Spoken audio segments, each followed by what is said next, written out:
Okay, so in this video, we're talking about these last three operations that you may not have come across. And you might be familiar with things like exponents, but the syntax may be new to you. So the first one we'll talk about is the double star here.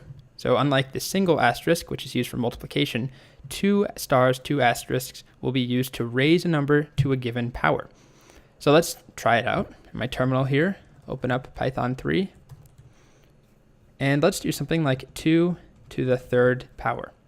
So if you don't remember or you never covered this, when we raise 2 to the third power, it's the same as multiplying 2 times 2 times 2. So we get 8. Or we could do things like 4 to the 8th power. And numbers grow really big when we start using exponents. The other thing to know is that we can do square roots or other roots using the same operator, but rather than raising something to a whole number, we raise it to a decimal or a fractional number. So something like 49 to the 0.5 gives us 7. So that's taking the square root of 49, which gives us 7. Because this is a float, we get a float back. If this is all new to you, it's not really important to this course, to be honest, but it's just good to know. So moving on. Next, we have modulo. Now this is one that we actually probably will use at some point. What it does, it's kind of like division, but it's also known as the remainder operator. So it takes two numbers, and it will take one and divide it into the other number as many times as it can without becoming fractional, and then it will give us the remainder. So as an example, let me make some space here. Let's say that I have 10, and a lot of people say mod instead of modulo or modulus. So 10 mod 3. Okay, so 3 can go into 10 3 times, right? Because 3 times 3 is 9. Any other time after that, it's larger than 10. So it goes in 3 times. And then the remainder is 1.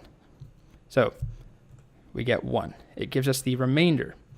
So another example, let's do 25 mod 4. So how many times does 4 go into 25? The closest thing is going to be 6. So 6 times 4, 24. So the remainder is 1. So it's commonly used to do things like figure out if a number is even or odd. So take a number like 13 and you modulo by 2. If a number is even, it's divisible by 2. 13 is not, so it has a remainder of 1. But something like 16, 2 goes in 8 times, so the remainder is 0.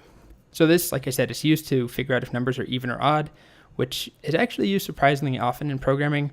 It's really the only time that I use it is something mod 2.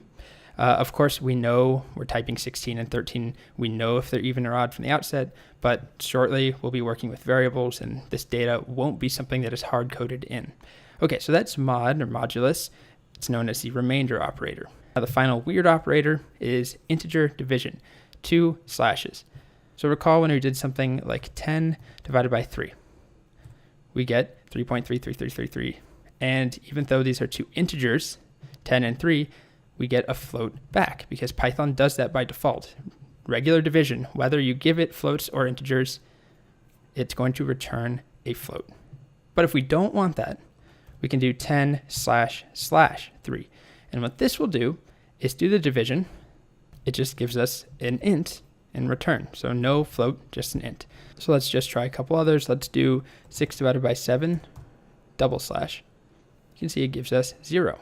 So it rounds down, chops off that decimal point. All right, so not that commonly used, to be honest, but it's good to know that it does exist. If there's ever a time you don't want a float as a result from division, you can use integer division. All right, so that wraps up these 3 wonky ones. So we have exponentiation, which we can use to square or raise a number to a power. We can also use it to find the root of a number, square root, cubic root, whatever. We have modulo, which is probably the most foreign one if you've never programmed before. It's known as the remainder operator. And then we have integer division, works just like division, except it doesn't give us a float, it gives us an integer at the end. So that wraps up the math part of this course. Quick, hopefully somewhat painless. Now we have a super quick quiz. It's only 3 questions, so really quick. Honestly, the most important part from this entire section is just being comfortable with the differences between ints and floats. All right, so do that quiz, and then, yeah, we'll move on, and it will be better. It won't be math, and hopefully we're all happier. All right, see you in the next section.